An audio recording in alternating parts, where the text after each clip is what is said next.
I will be talking to this artificial intelligence company, which is a division of IBM, about two things.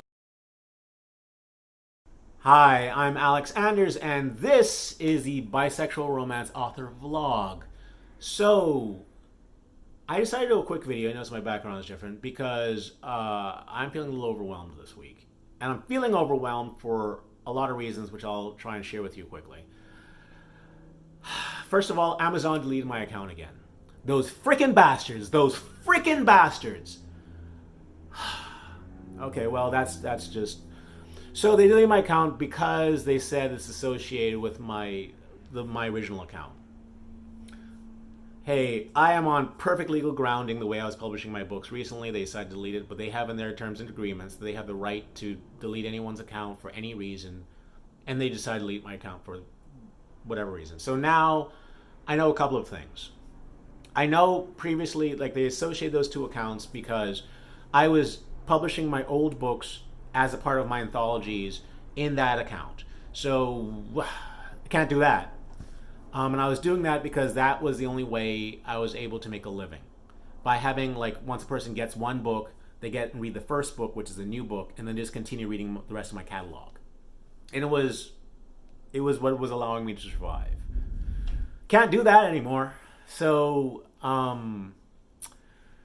yeah. Now I know. So after it happened, I didn't feel depressed. I felt numb because it happened so many times before, and I simply thought, okay, what the hell can I do with my life? Do I give up writing? And I thought, okay, well, I've been out of the job market for 10 years. It will take me how long to find a new job if I need money? Because this time when they deleted my account, they told me they won't be paying me my royalties for the last 2 months. So just money just stops. Stops. The money all I earned stops. So only thing I could do to, like, sustain myself really quickly would be to get, like, a minimum wage job. Okay. So now we know what the bar is. The bar is minimum wage. So what are my options in terms of minimum wage? And I started thinking, well, is there a way I could possibly, since I mean, the greatest skill I have is writing books. Like, out of everything in the world, my greatest skill is writing books. So can I at least earn a minimum wage writing books? So I decided to think, well, maybe that's possible. And maybe it's even possible for me to earn a living without being a part of Kindle Unlimited. And I looked at my other catalogs and found, because I've written a lot of books in a lot of different genres, and I'd like to look to see whether there are any books from the past that have been doing well on the other sites that I could probably maybe focus on. And the truth is, no. The only thing that I've been selling well in the past couple of years is my bisexual romance, probably because it's my most recent books. But there's nothing I can, like, there's nothing, no audience that I kind of have which I've not been nurturing. There's none.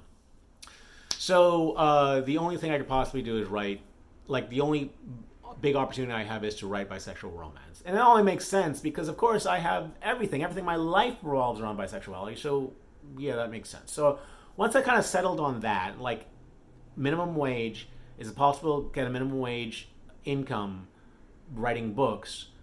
Which is basically, I just realized that's basically what I've been living off of for the past couple of,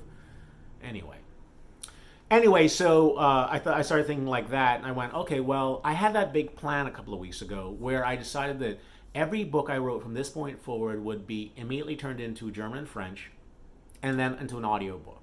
And I figured if I could get, like, 3 of them, like, on the charts at the same time, I could, like, dramatically increase my income. It was my big plan.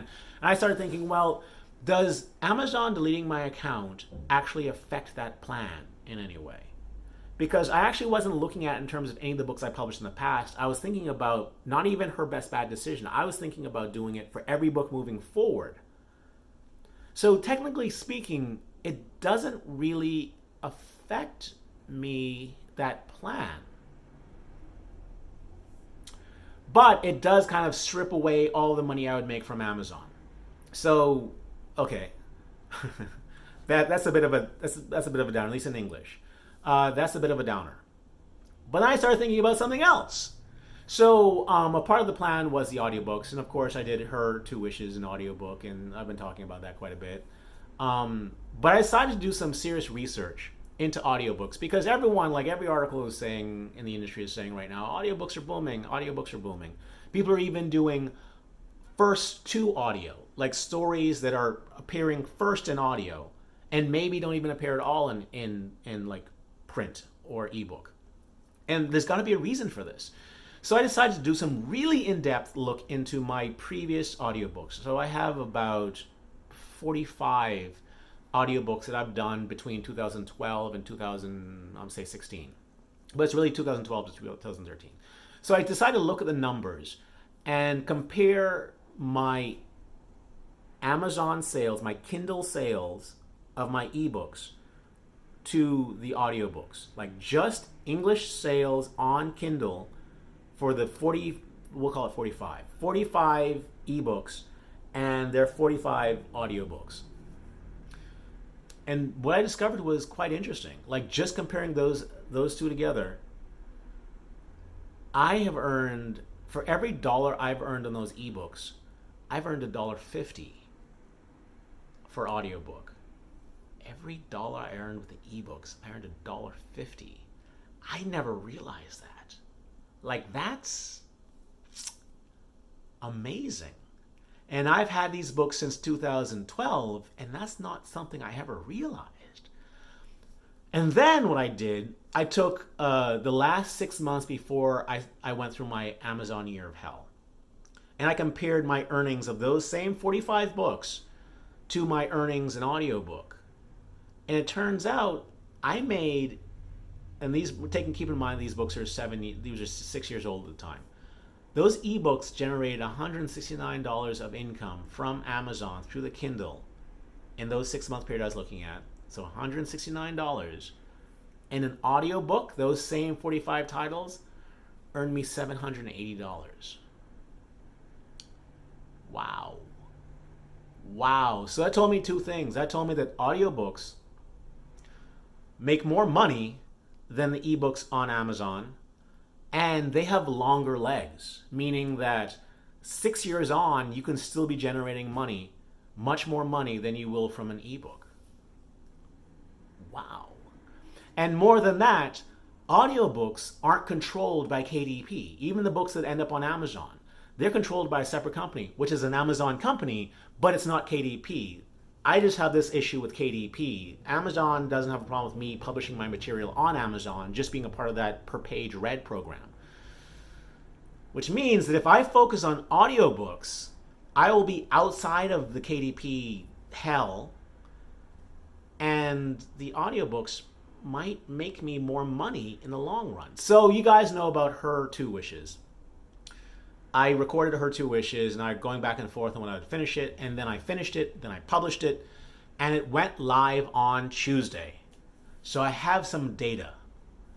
And in 4 days after going live, it actually made it to the ranking, the same ranking that the ebook was settling on after about 4 or 5 days. It was in the 50,000 range. So it seems that my audiobook, and it's only been 5 days, my audiobook is performing similarly to the ebook. That's interesting, and that's super interesting because whereas with the ebook, I only made like, let's say $1, let's say like $1.75 per ebook I sold. I made like $1.75 per ebook. But I have no control over the pricing of the audiobooks. We upload it to a company and they determine the pricing and they push it everywhere else. I make, for a 6-hour book, I make about $6. So that means that if my audiobook is in the same ranking and selling just as many copies as my ebook did, that means that my audiobook might be earning 4 times as much as my ebook.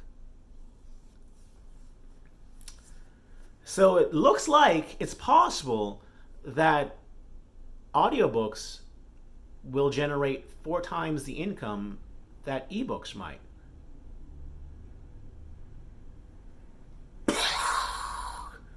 Yeah, so it might be possible for me to focus on audiobooks and not only make a living, but make a better living than I was making when I was focusing on ebooks.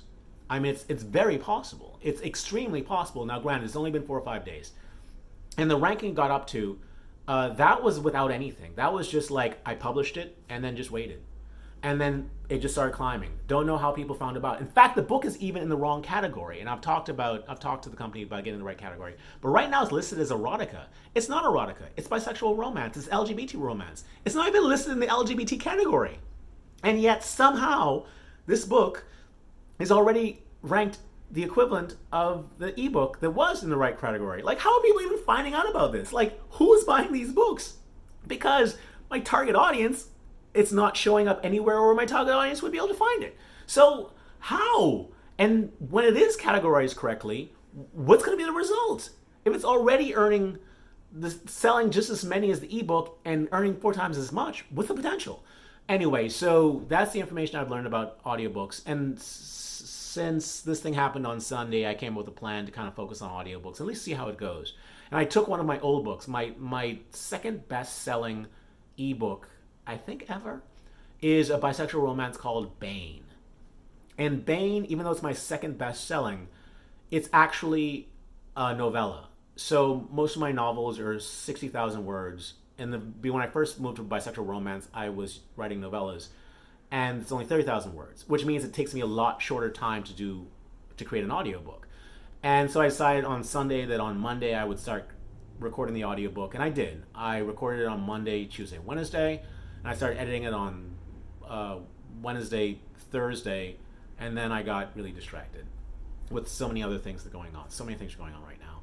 So I'm going to release that book and then see whether or not this is just a chance or whether this is actual real thing, because that book was a bestseller, and that book, if that book performs like its ebook did, then good things, just good things are going to be happening. So yeah, so that's what's going on that part. So many things going on right now, but that's kind of like where I'm focusing on right now. I'm recording audiobooks and trying to finish it to see how it does. Here is an interesting side note to that, because that might affect whether or not I continue making videos on this channel and whether or not I continue making videos on Bisexual Real Talk. And here's why. One of the ways that the people who make a lot of money writing books is they're able to advertise the books, and advertising pushes those books to levels that cannot be pushed to otherwise. That is how they do it. I can't run advertising with my books for multiple reasons. Amazon doesn't allow me to run advertisements because the covers always look too sexy. I can't run BookBub ads because I price them too low. And I can't run Facebook ads because the profit margins aren't large enough. So all I can do is put them on there, price them in a way that kind of advertises themselves, and let go and let God sort of thing. So that's the thing. But with audiobooks, because I earn so much more per audiobook, $6 on a 6-hour book, because I earn so much, I now have a larger margin I can work with Facebook, which means that advertisements become possible again. In fact, I started running advertisement yesterday just to see what the deal is. And so far, I'm getting something really inexpensive, like for men who are audiobook listeners who like romance novels and who are interested in LGBT culture. It's only been something like 27 cents. 27 cents per click. So that means I could get like the equivalent of what?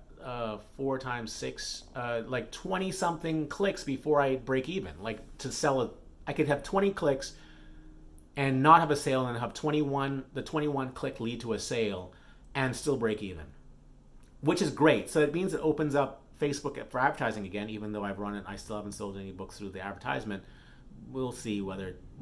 Anyway, but it opens up that as a possibility. But more than that, for audiobooks, and this is how it's going to affect you and us. if you might watch other YouTube channels, I'm sure you do, you'll see like a lot of sponsored videos from Audible. There's got to be a reason for that, and I'm sure there is a reason for that. I'm sure that Audible has decided that the best format for selling audiobooks, well, one of the best formats is for people who are already consuming media, right? If you consume media, you probably don't have a problem downloading audio, right? So there's that. But more than that, podcasts. So back in the day, back in 2012, 13, I had another podcast. I had a podcast called Sounds Erotic, and I would interview erotica authors about the genre they write in. And I did it because this is when I just started doing audiobooks and I'm trying to figure out a way to advertise them. So I thought the podcast would be a great way to advertise audiobooks. And I stopped doing it because the podcast was a lot of work. Like there was a ton of editing involved. And I just couldn't keep up with it. And also, I didn't think they were selling my audiobooks. Now, here's an interesting thing. Like a year or something after I stopped making them, a year or something goes by, and I'm looking at my pay invoice for the place where for my audiobooks. And back in the day, they used to offer bounty payments. So it's kind of like affiliate payments. It's like when an author has a book and they put a link and someone clicks through that link to Audible, and then they sign up for Audible, and when in the first 3 books is your book, you get paid $25. I used to get like 2 bounties every month, so that was like $50 extra every month from bounties, and I just kind of assumed that was just like what everyone did. And one day I decided to like go to the author forum that I was on and ask them how many bounty payments do they get, and it turns out that they got 0. Like most people got 0 bounty payments, and I was getting 2 a month. And that's when it dawned on me that this was happening because of my podcast. So yes, indeed, absolutely for sure, my podcast was leading to sales of audiobooks. Not even a question. Yeah. Okay, so that was back in the day. That's like information I had. But now that I'm focusing on audiobook sales again, what's the best way of advertising audiobooks? It would be a podcast. Here's the thing. I have a podcast. I'm not talking about the old one. I'm talking about a new one. I turned my Bisexual Real Talk YouTube channel into a podcast. So I just take the audio from the videos and I post it on Podbean, and it goes to, Apple Podcasts and stuff like that. It's the same content. So you can either choose one there, one there. And I just did it because, maybe there were different audiences that might be interested in the same topic. And there has been. So my average video on the YouTube channel gets about, we're going to call it like 1,400 downloads on average, like just the average video. On the podcast, it gets about 1,200 downloads. So the audience is basically the same. Like when a video goes viral on YouTube, of course it gets more. But the average follower is the same between YouTube and the podcast.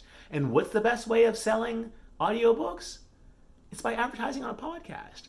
So I've started advertising on my podcast. And here's the thing. If the advertisement works and I get a boost of sales because of the podcast, then why wouldn't I go back to making weekly videos on Bisexual Real Talk?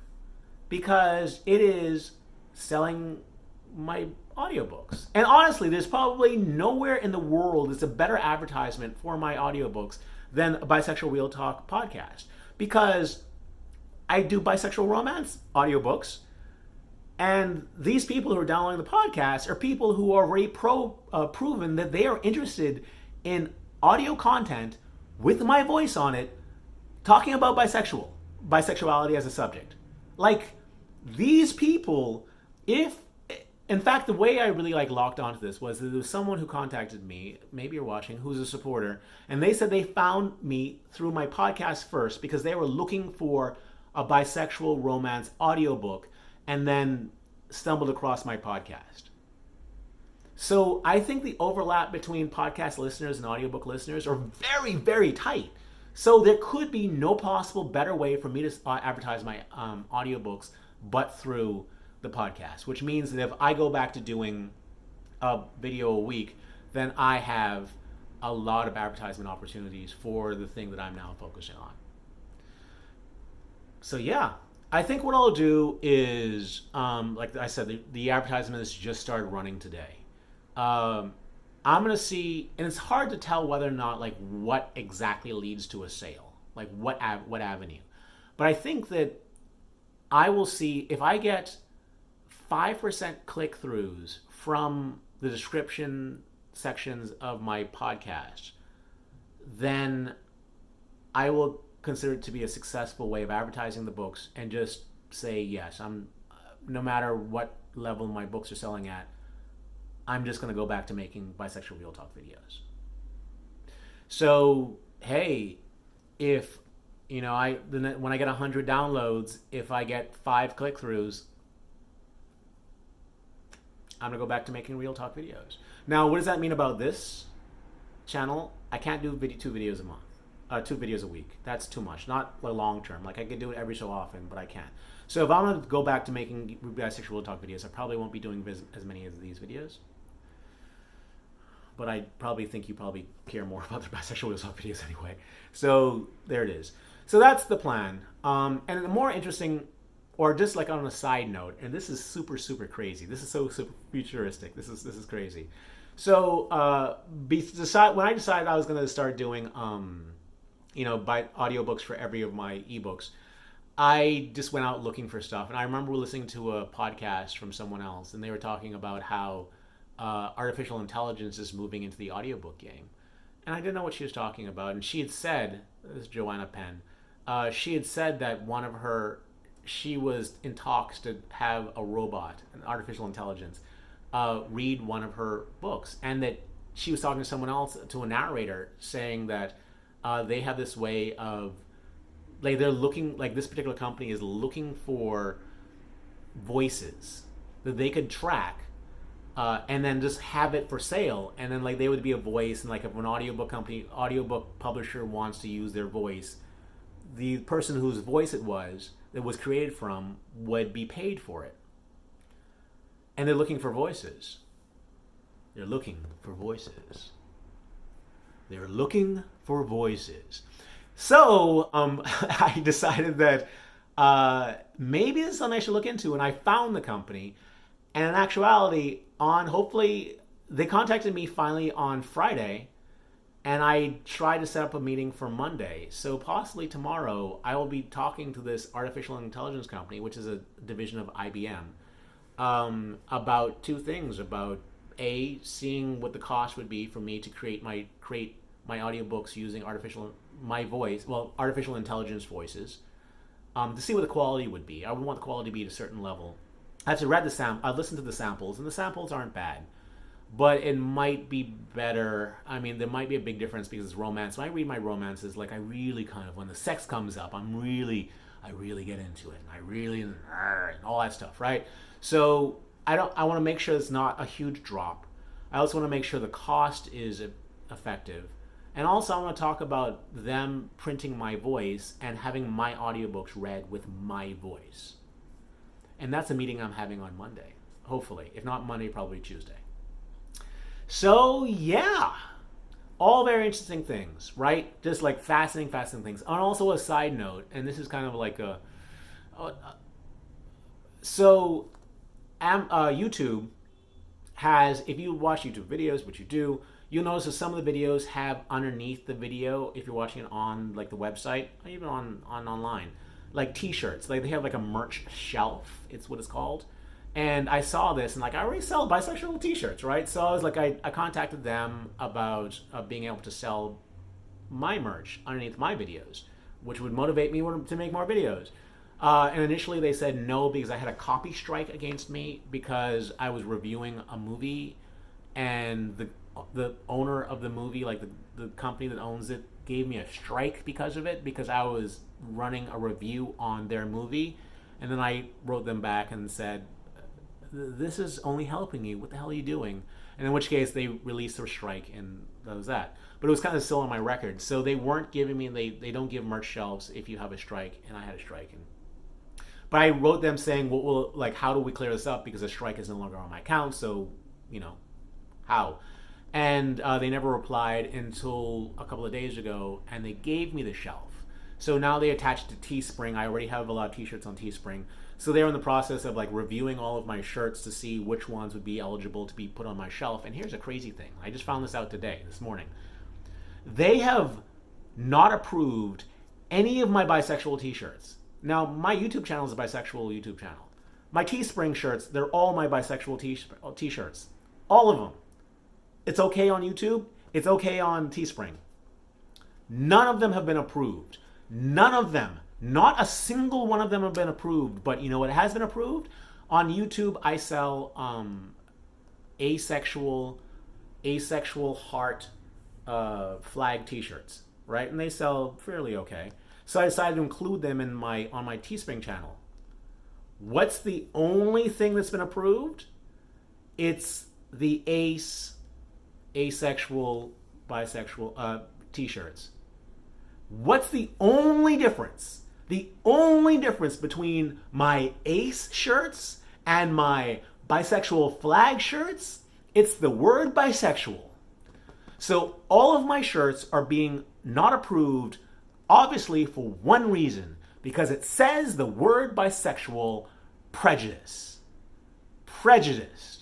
So now I'm in the process of trying to figure out who I need to talk to get this prejudice removed. Because they're just the only thing that's different. The only thing is the word bisexual. Only thing. But hopefully I can get this cleared up. And maybe, no, I can't remove the word bisexual. That's crazy. Because then I don't... Anyway, I'll have to figure this out. But on a positive note, well, I might get a merch shelf. And if that seems to be, you know, like a way of generating like any income at all, that also motivates me to continue making bisexual real talk videos. So like I said, there's a lot of things going on right now. A lot. So I didn't want to sit down and make a video, although I did, and this is a long video, but at least I don't have to do much editing. I can't justify anything. Anyway, that's the video. That's where I'm at.